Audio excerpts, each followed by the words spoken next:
Good morning, Patriots. Good morning. Welcome to the 327th consecutive Friday meeting of the East Valley Red Friday Patriots.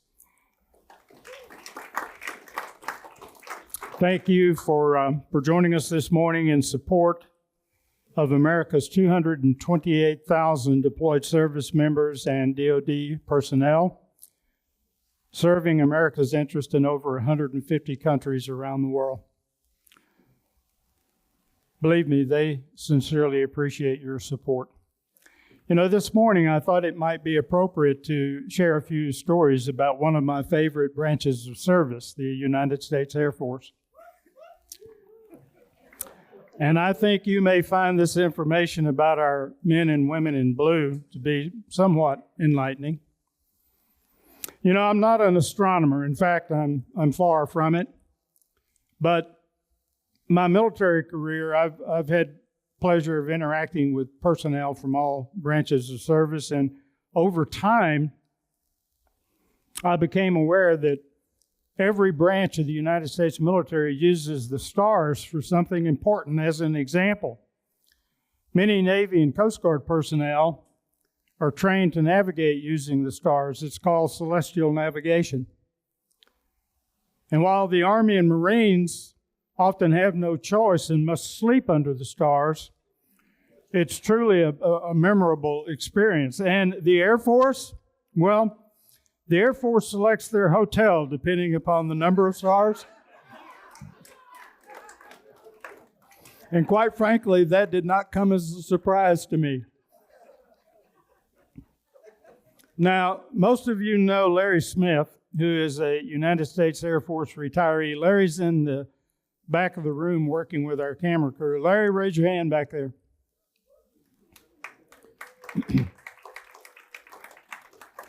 Well, here a while back, I met one of Larry's old Air Force run-in buddies who came visiting here to Mesa. And his buddy told me that early in their Air Force career, back when the Air Force was on a tight budget, and while he and Larry were going through a chemical warfare class, an Air Force instructor asked the airman a question. The instructor asked, "Does anyone know the formula of water?" Well, Larry quickly raised his hand. He said, "Yes, sir, that's easy." The instructor said, "Airman Smith, what is the formula for water?" Larry said, HIJKLMNO. Well, the instructor was somewhat taken aback by Larry's answer, and he barked out, "What?" Larry said, "Sir, the formula for water is H2O.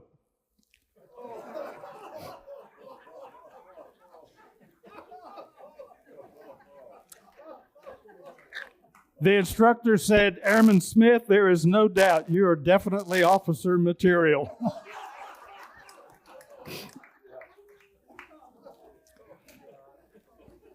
And speaking of officer material, many of you are aware that beginning in October 1948, soon after World War II, General Curtis LeMay was the first commander of the Strategic Air Command. That cigar was the general's trademark. You'll see that in a lot of the photos taken of the general. Well, General LeMay held the SAC command through June 1957, and he was responsible for overseeing the transition of the Strategic Air Command to an all-jet, nuclear-capable force. General LeMay was a tough, demanding leader and a true visionary. He was a fanatic that every member of SAC followed the rules to the letter. And because SAC bases had nuclear weapons on base, the bases were surrounded by razor wire fence and had armed guards at every gate. Anyone entering the base was required to show an authorized ID to gain entry, and they were heavily scrutinized. Well, one evening, General LeMay barged into a SAC base on foot without showing his ID. And the gate guard, a United States Air Force staff sergeant, ordered the general to halt.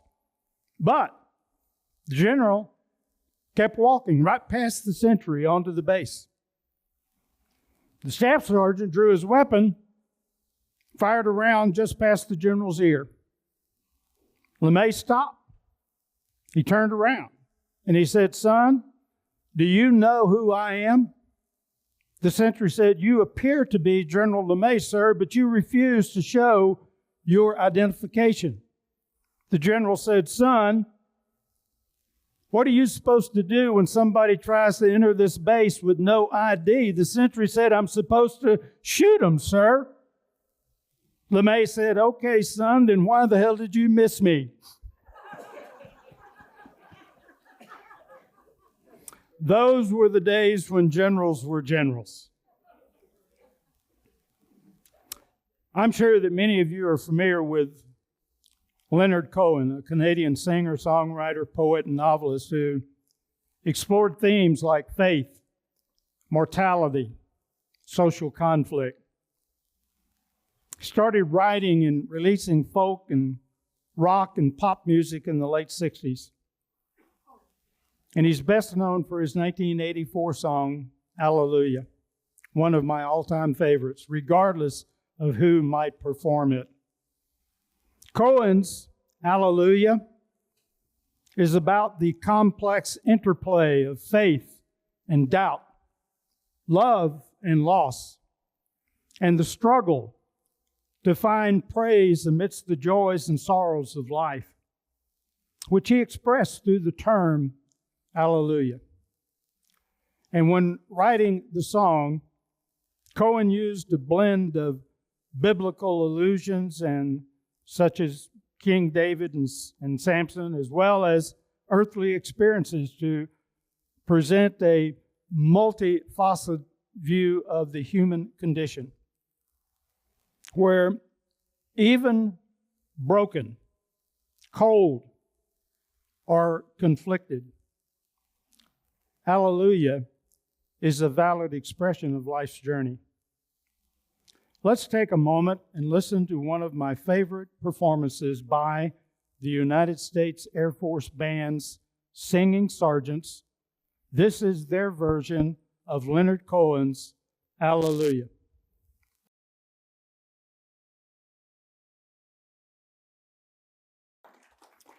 Please join me in the pledge.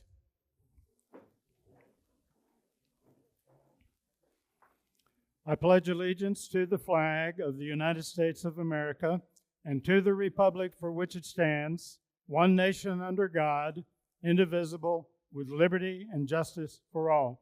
Thank you. We do have a few guests that I would like to introduce this morning. Michael Perry. Michael, will you please stand?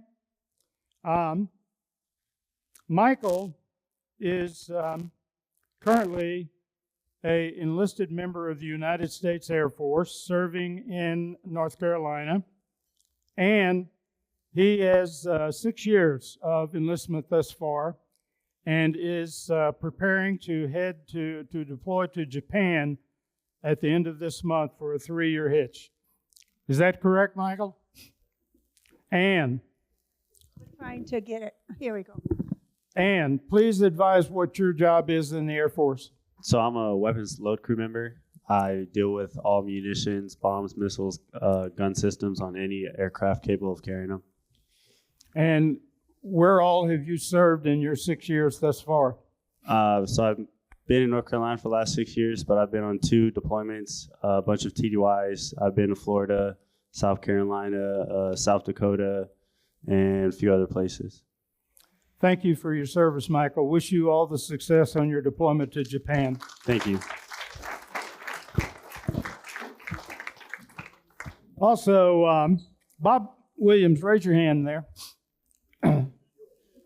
Bob is one of 4 brothers in his family, and joining him today are 2 of his brothers that are visiting here from California. We have the youngest, Jim Williams. Raise your hand, Jim. And then we also have Russ Williams, which is 1 year older than Bob, 2 years older than Bob, 3 years older than Bob. You two guys stand up for a second, will you? So, Jim, I'm quite curious. I have a pretty good idea about Bob's personality. You better not ask. So I'm sure you probably understand what my thoughts about Bob are. And, Completely. and are my thoughts probably right on? Perfect. And Russ. Now, Russ is an ag boy, and he served with the Department of Agriculture, and he spent 4 years in Iraq. 2 years as an independent contractor, and then 2 years with the Department of Agriculture, and helping them try to get their production agriculture back on track, because so much of the equipment and the facilities for producing ag, much less the grounds, were destroyed with artillery and bombing. So their job was to go back in and help these folks get on their feet. Am I correct there, Russ? Close enough. Are they close enough? Well, that's what I interpreted after 3 beers the other night and having dinner with you. 3? Glad to have you guys with us. Thank you for joining us. Also, Thayer Versure. Thayer, raise your hand over there. This is Thayer's second visit back. He came last week, couldn't resist to come back today and pester me. And Thayer is the constituent services rep for Congressman Andy Biggs, 5th District, Arizona. Glad to have you back with us today. I figured you was going to be coming back. You know, today is the first Friday of the month of September, and it presents an opportunity to recognize our members who will celebrate birthdays this month, which we always do on the first Friday of each month. So, if you are a September birthday celebrant, would you please stand? September birthday celebrants. 1, 2, 3. Anybody else? 3.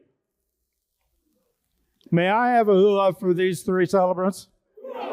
Thank you. And to all of our Virgos and Libras, we wish you a very happy birthday, and we fully expect to see you back here next year. So take your vitamins and whatever prescription drugs they have you on. Also, we want to extend our appreciation to a couple of gentlemen who provided the donuts this morning in recognition of our birthday celebrants. Luke Mulrain and Mark Searcy. I understand that Mark is out of town today, but Luke, will you please stand back there? How about a hoo-ah for Mark and Luke? Thank you. Gentlemen, thank you for providing those treats. Those were a great supplement to an otherwise healthy breakfast. I want to take this opportunity to recognize a long-standing member of this Red Friday Patriot Group. This man has been an avid supporter of our Red Friday program for roughly 6 years. Art Allen, please stand for a moment and be recognized. Just stand, sir. You may sit down, Art.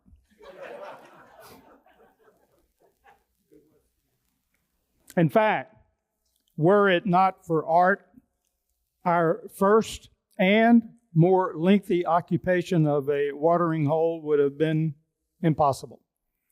Our Red group occupied one entire section of the IHOP at Power and Baseline Roads for 2 years until we finally outgrew the restaurant and had to search for a new home. It was Art's son-in-law who owned the restaurant along with 99 other IHOPs, and his grandson who managed that particular restaurant and a group of others for his father.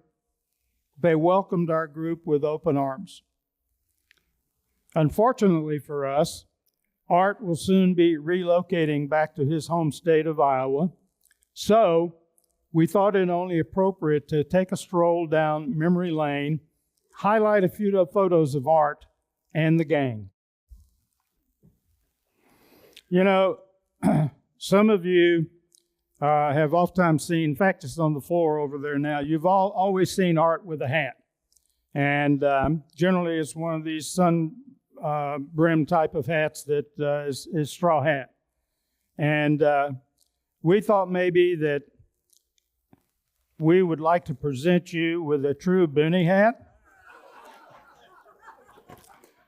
And this is definitely designed for the shade. It's got our Red Friday lapel pin on there. And every time Friday rolls around, we hope that you have this on, Art.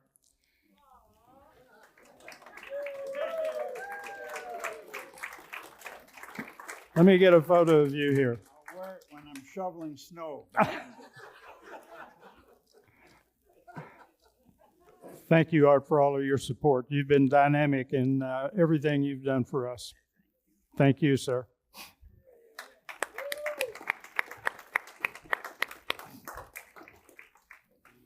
May I have a hoo-yah for this Navy vet? Thank you. This morning, I have the distinct pleasure of introducing our guest speaker, a true patriot who passionately served our country as a commissioned officer in the United States Air Force and continues to serve the Arizona veteran community, of which she is now a part. Born in Honolulu, Hawaii, Colonel Wanda Wright, U.S. Air Force military, retired.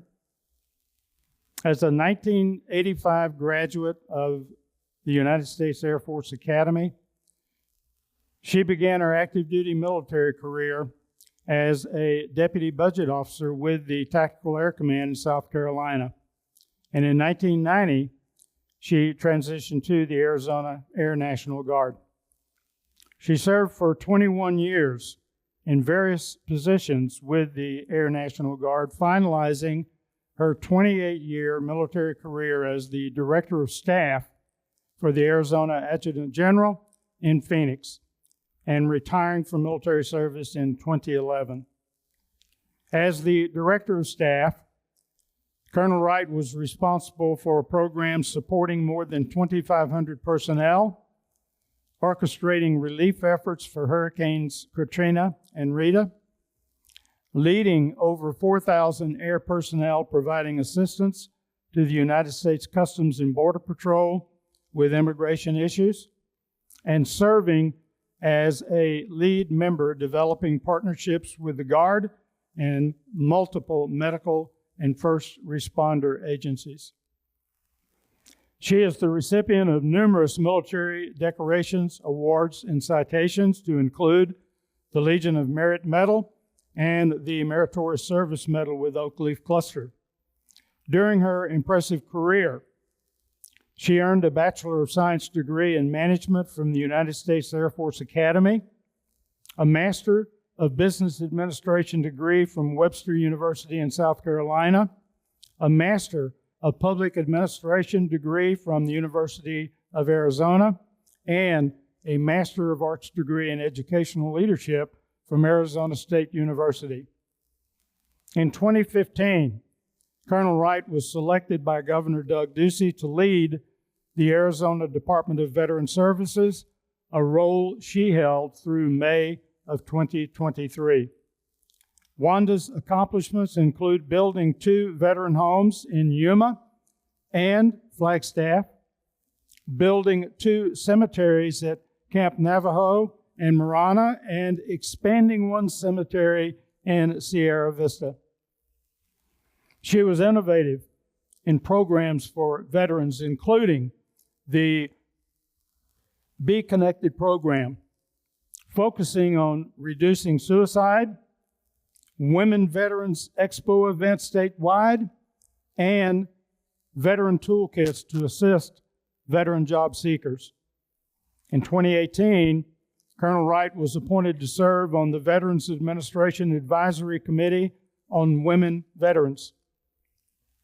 She served as the president for the National Association for State Directors of Veterans Affairs for the period 2022 through 2023. She currently serves as the director of the Office for Veteran and Military Academic Engagement at Arizona State University, where she began her duties on 1 June 2023. Colonel Wright was inducted into the Arizona Veterans Hall of Fame Society in 2023, and she is the recipient of the Copper Star Award, also known as the Bucky O'Neill Award, presented by Unified Arizona Veterans to recognize government officials, agencies, subunits, or employees for their exceptional service to Arizona's veteran community.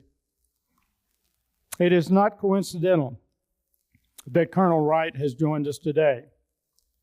You see, on Thursday, September 18, the United States Air Force will celebrate the branch's 78th birthday. Who better than Colonel Wright, with her 28 years of Air Force service, to join our group in launching that celebration?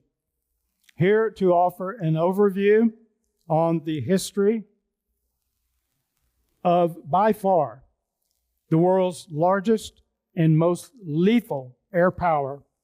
Ladies and gentlemen, please welcome Colonel Wanda Wright, United States Air Force, retired. That was awesome. Thank you so much.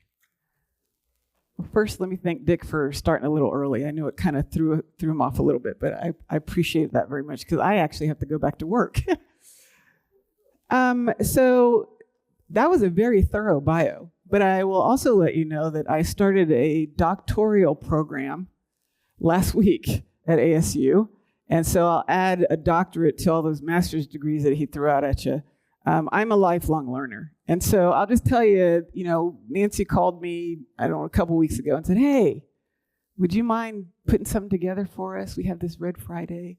And I was like, sure, because I like talking to people. And she said, can you talk about the Air Force? I'm like, well, I'm an educator. I'm a professor. I think I could put something together for you. So if this sounds like a school lecture, it is, right? Because that's what I do. I'm a professor. So he spoke about my 26 years, and I love being in the military. But my favorite job was being the Director of Veteran Services. I did that for 8 years under Governor Ducey, and I and my team supported so many veterans during those 8 years. And it was just joy every day of getting up, going to work, and helping people. And so I missed that job. I like my job at ASU, but I missed that job. So we'll get started. I have a little, thank you. All right, here we go. All right, so the Air Force, I got in 1981 when I went to the Air Force Academy. So a lot of this is before my time and before some of your time. And so I'll explain it the best way that I can. And if you have any questions, we'll wait till the end, and then we'll go forward with that. All right, so today we're going to take a flight through more than 100 years of Air Force history. From the fragile wood and canvas planes to jets that break the sound barrier to space operations. Like, the Air Force is awesome. It's the story of innovation, resilience, and people who refuse to be limited by the past. And I'm sure many of you know the Air Force came out of what? All right, so how many people are in the Army? All right, so you birthed us. How many people are in the Air Force? We're in the Air Force. All right, so that's a good number. That's a good number. Oop. There we go. Why does the Air Force history matter? Because it isn't just about airplanes. It's about the people who ran all that, right? And every breakthrough, every mission, every victory is tied to men and women who believe that anything is possible, especially the space. In the 60s when we were thinking about going to the moon, just imagine those minds that put all that together. The Air Force has shaped wars, but it has also changed peace through humanitarian relief, global presence, cutting-edge technology. It was the first branch to fully integrate its ranks. It trained pioneers like the Tuskegee Airmen, and today it leads in cyber and space. So when we look at its history, we're not looking at just battles. We're looking at a story of courage and of change.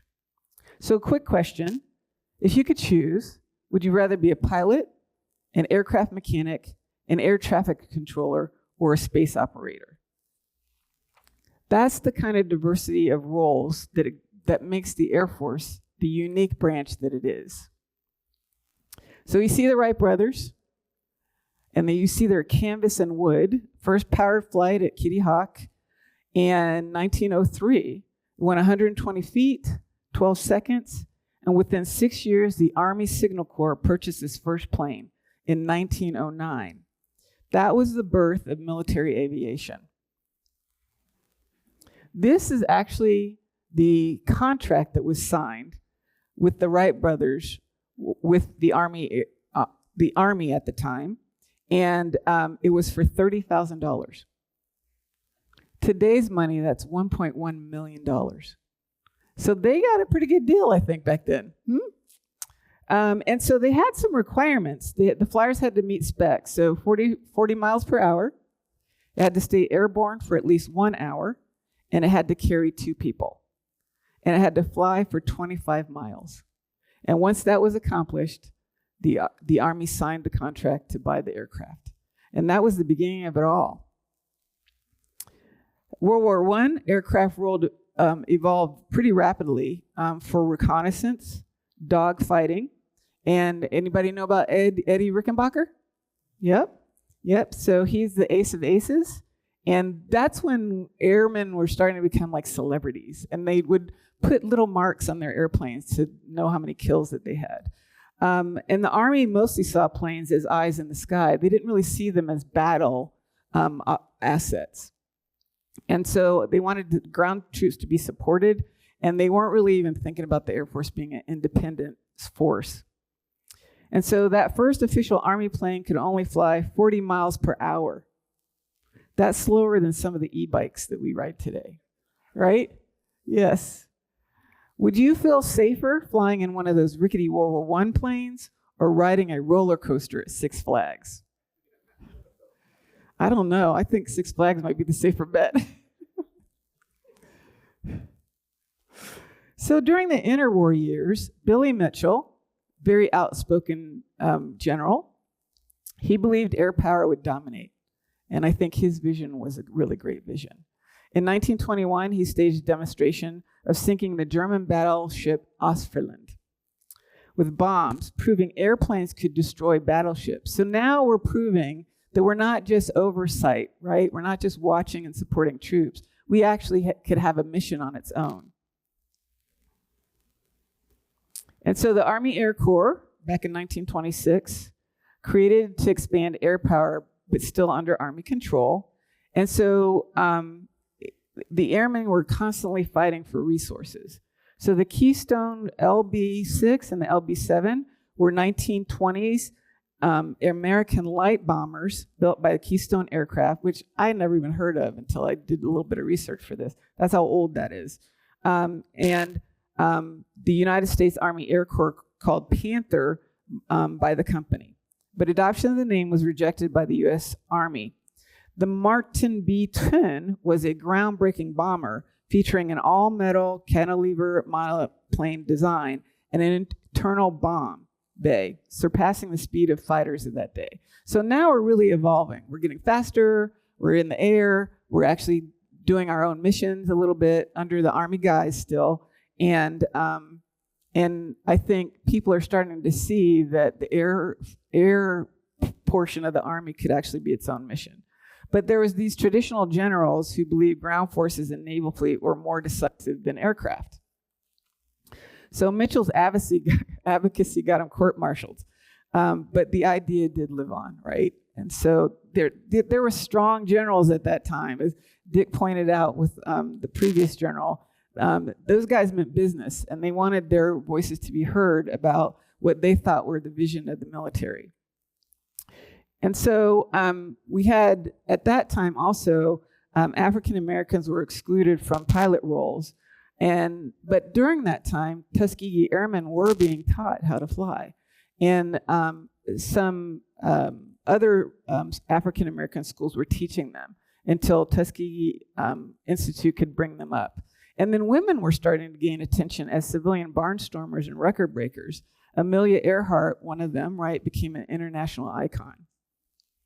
The Army thought planes were only useful for scouting until Mitchell sank a battle with bombs in 1921. So he basically told them, "I told you so." See, I feel like, Dick was up here, he had the singing, he had the comedy, and like I'm supposed to be up here like dancing a little bit to keep the show rolling. So then in World War II, we have the Army Air Force now growing, and they moved from 22,000 as a part of the Army into 1939 to 2.4 million in 1945. So World War II expanded aircraft significantly.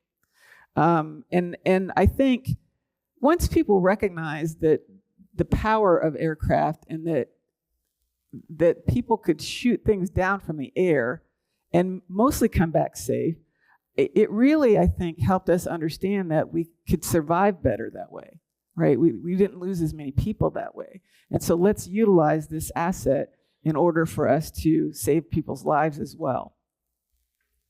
So in the European theater, strategic bombing campaigns against Germany, we were using the B-17 Flying Fortress and the B-24 Liberator. Fighters like the P-51 Mustangs gave bombers critical protection. And in the Pacific theater, the B-29 Super Fortress had campaigns.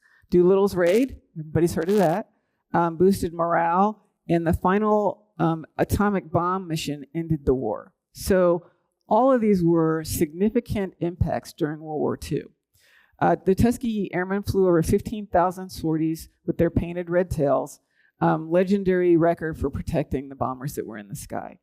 We had the Wasp, which were auxiliary at the time. They weren't actually in the military just yet. They flew over 60 million miles, ferrying new planes, testing repaired aircraft, and towing targets for gunnery practice. They weren't formally recognized as veterans until 1977. Yeah, I want you to think about that for a second. Japanese Americans and Native American service, despite internment camps during the time, Japanese Americans served honorably, and Native Americans filled key roles and crew roles. And as many of you know, by population, they had the highest demographic that served. World War II proved air power could decide wars. And that's how significant the Air Force became. Some B-17 bombers returned home with hundreds of holes in the fuselage. But if the cockpit and the engine survived, those crews still made it back. So those were pretty hefty planes too. So then we get into birth of the Air Force. National Security Act of 1947. The Air Force established as an independent branch of the U.S. military. They'd been sort of rolling up to that all these years and showing what the Air Force was capable of. And so now finally, we have Truman's executive order, National Security Act, making it an actual thing. And then at the same time, Truman signed an executive order desegregating the military, and the Air Force was the first branch to fully integrate. So not only were they visionary, but they were progressive. Then next came the Berlin Airlift in 1948, which is Soviet blockade of West Berlin encountered by US and Allied aircraft, and over 2.3 million tons of food, fuel, and supplies were delivered. So who remembers the Berlin Airlift? I remember my parents telling me about it. The other thing that happened was pilots dropped candy on little parachutes to children, symbolizing hope and kindness. One pilot became so famous for dropping candy that German children nicknamed him Uncle Wiggly Wings. Yeah. These are little facts that I just think are amazing about the time, right? Then we get next to the Cold War era. Strategic Air Command, which Dick mentioned, was established in 1946. Nuclear bombers and ICBMs are constant alert. The motto is peace is our profession. And so that brought in the jet age. F-86 Sabres dominated in Korea against the MiG-15s. U-2 spy planes provided intelligence, and then one was shot down in the 1960s behind Soviet lines. The pilot was captured. He became a POW, and then he was what? He was exchanged, right? He was exchanged for a Russian bad guy. And what could have really escalated the Cold War was tampered down because they were able to make that bargain. The SR-71, the Blackbird, which I always thought was the coolest plane. Fast, flies high, 85,000 feet altitude, and was just an amazing aircraft. In Vietnam, Rolling Thunder aimed to weaken North Vietnam, often criticized for limits and high losses. Operation Linebacker in 1972, more effective and heavy use of precision weapons. And then close air support, the A1 Sky Raiders, later the A10 Warthogs, which we know famously has come back from many missions with a lot of bullet holes in it. And then General Daniel Chappie James becomes the first four-star general. Black first four-star general. Hispanic and Native Americans' contributions grew during Vietnam, and the women in the Air Force program expanded slowly. Women went into medicine, intelligence, and admin roles. The Air Force started launching satellites. They managed missile defense and trained astronauts. Many Mercury, Gemini, Apollo astronauts were Air Force tested pilots. Nowadays, I feel like more Navy guys are astronauts. The SR-71 Blackbird flew so fast that if it saw a missile launch coming in, the pilot didn't dodge it, he just outran it. That's how fast that plane was. Imagine sitting in a Cold War bomber and the phone rings. You have 15 minutes to launch with nuclear weapons. Who here would want that job? Not me. That seems very intense. All right, we move on to post-Cold War and modern era. So this is my era.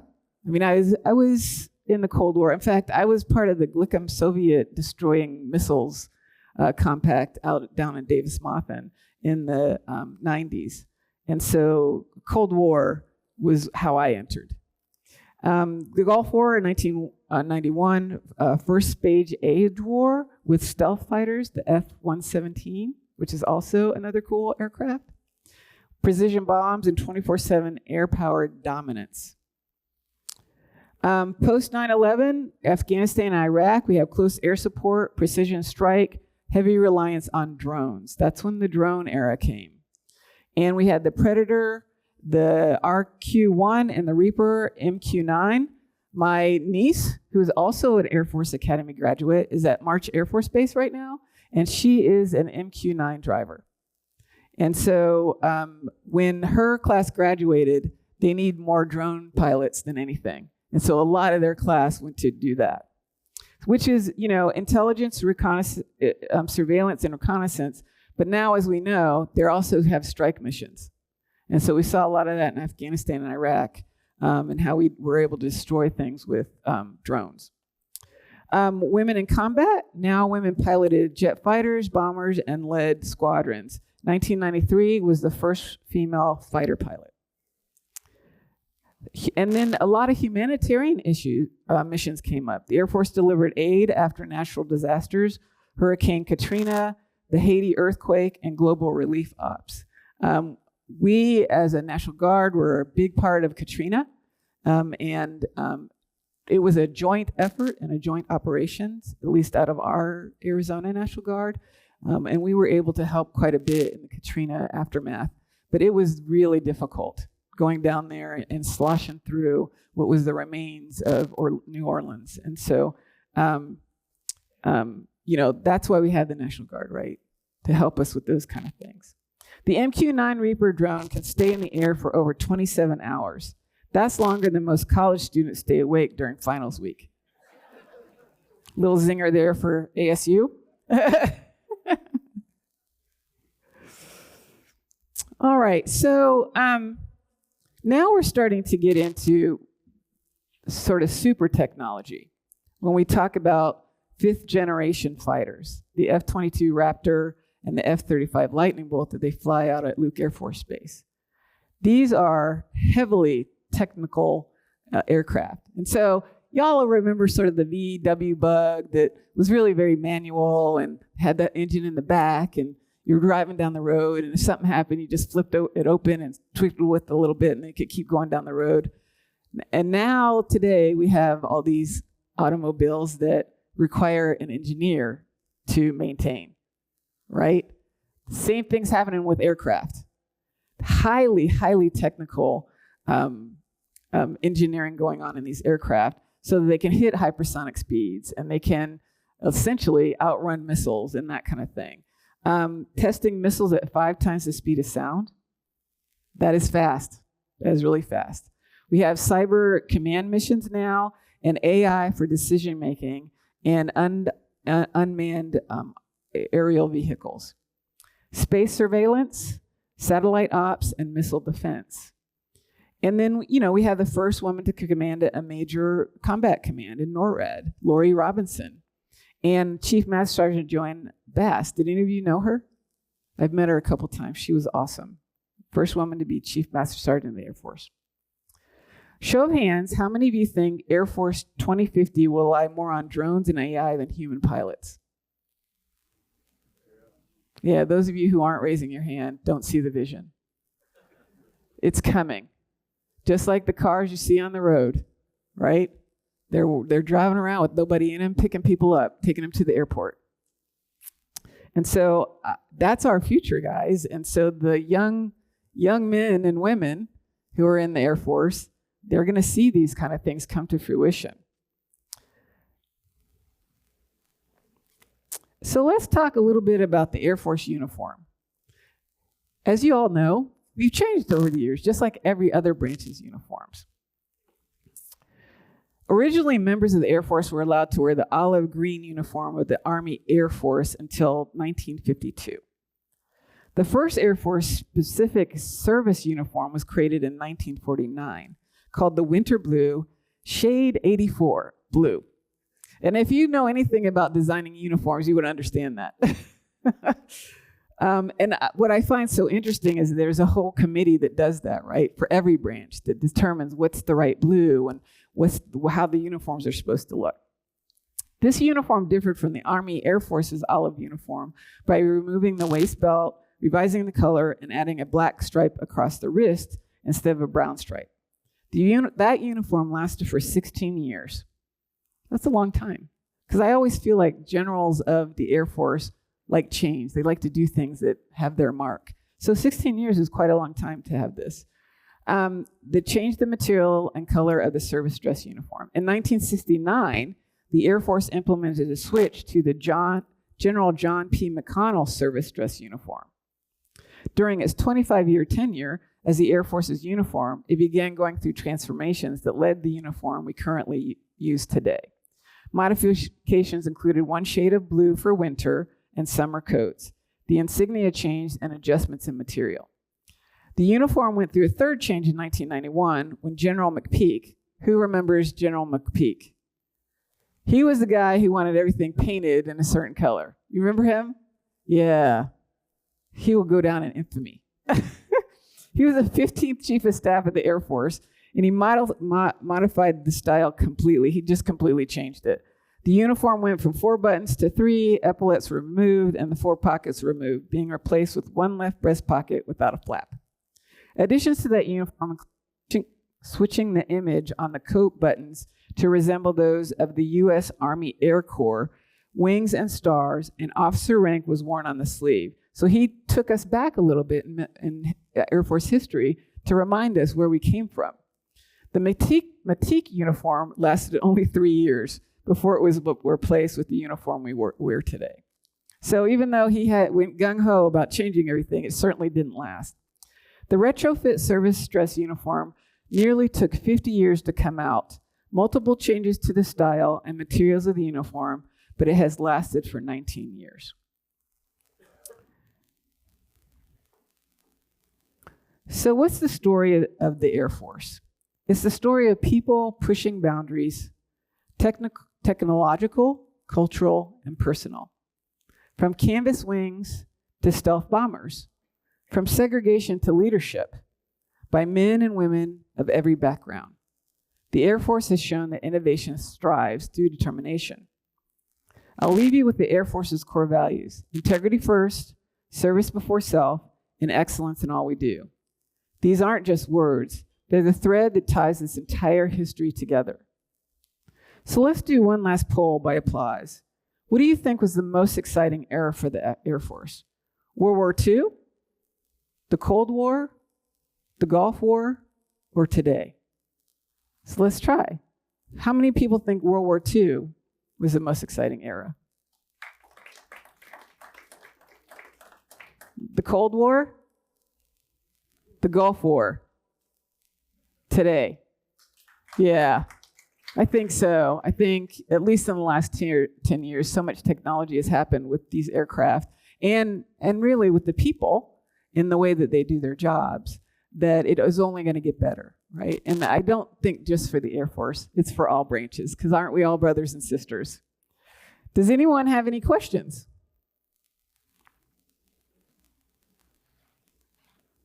No questions?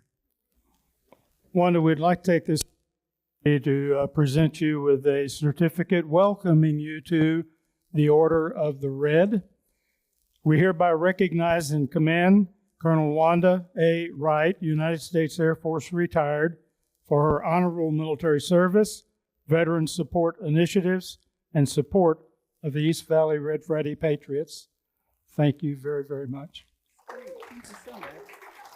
And one other thing, we'd like to present you with this lapel pin, which is a quite coveted item in this particular group. And this is our Red Friday lapel pin. And we sincerely hope that you will wear this with pride. And without question, we would hope that you'll elect to join us again as soon as the opportunity presents itself.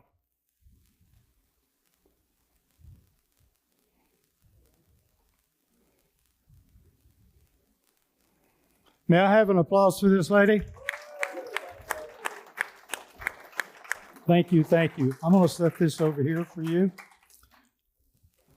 Just to say thank you all for inviting me today. It's great to be with all of you. And I just want to say that this is probably the most professional organization I've ever seen. Just the way it's been put together, and everybody called me and made sure everything was good. So I really appreciate that. And thank you very much. Thank you. That means a lot to us.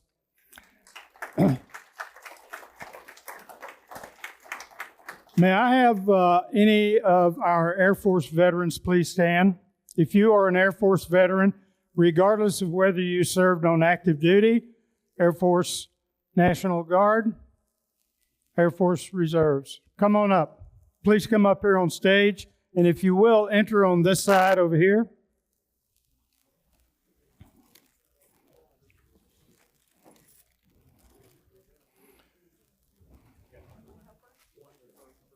And he'll be right behind you with us.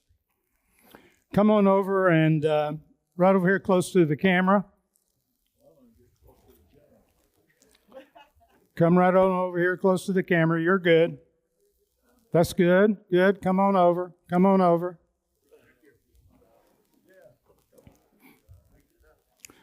Wanda and Richard, if you guys will come up here. Come on over. Good, good, good. Gentlemen, we'd like to take this opportunity to present you with a little memento of our appreciation for your service to this great nation. This is a United States Air Force, a current United States Air Force lapel pin, and we certainly hope that you will wear this with pride.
Good.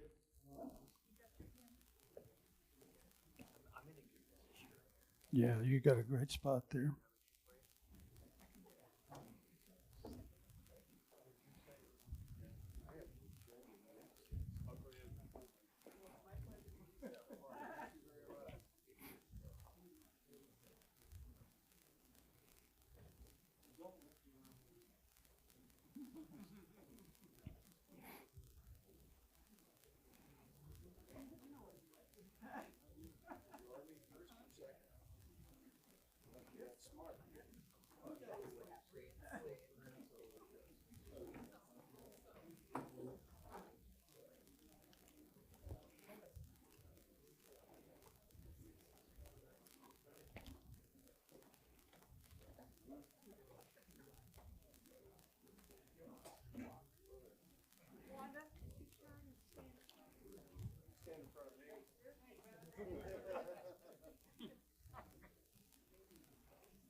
One moment.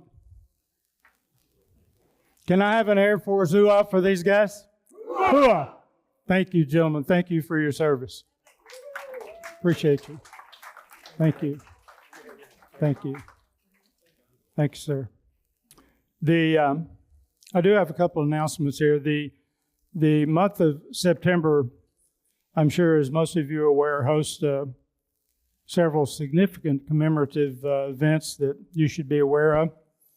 September 11, America will observe Patriots' Day in remembrance and honor of those who were injured or killed during the September 11, 2001 terrorist attacks. September 18 is the official United States Air Force birthday, which we commemorated today. On 19 September, America commemorates POW MIA Recognition Day in recognition of the 81,137 Americans currently listed as missing in action and unaccounted for from past conflicts beginning with World War II. And on September 29, America will observe Gold Star Mothers and Families Day, a day to honor the families of fallen service members. So we look forward to your Friday Assembly attendance throughout the month as we commemorate these events. And again, for those of you who may wish to share your military service history with our group, please get with me. We'll start the process of documenting your individual story, regardless of when, where, how long, or in what capacity you may have served. You have a story to tell. We'd like to hear it. A number of our members over the past years have allowed me to assist in documenting their service history. We've enjoyed learning about their experiences. Also, some of you have asked about custom silk screening for Red Friday shirts. I sent out an email broadcast last week about local silk screening services. There's ample numbers of them throughout the valley. I have an example up here if in fact you would like to consider having a silk screen shirt customized ever how you want it. This shirt I just had them do to show you a sample. If you want to have a branch of service or rank and name, you can have anything you want can be done. And I took our logo and had that done on the back. So service is available if you want it. Finally, please leave your name badges at the greeting desk upon your departure from the building. To our guests, thank you for joining us today. We sincerely hope that you'll return to share in our camaraderie and support of our mission. Please know that you will always be welcome at our Red Friday assemblies. And as a final reminder, let's not overlook the importance of our Red Friday mission to keep our deployed warfighters in our thoughts and prayers, and to continue to demonstrate our support for these fine men and women. Enjoy your weekend.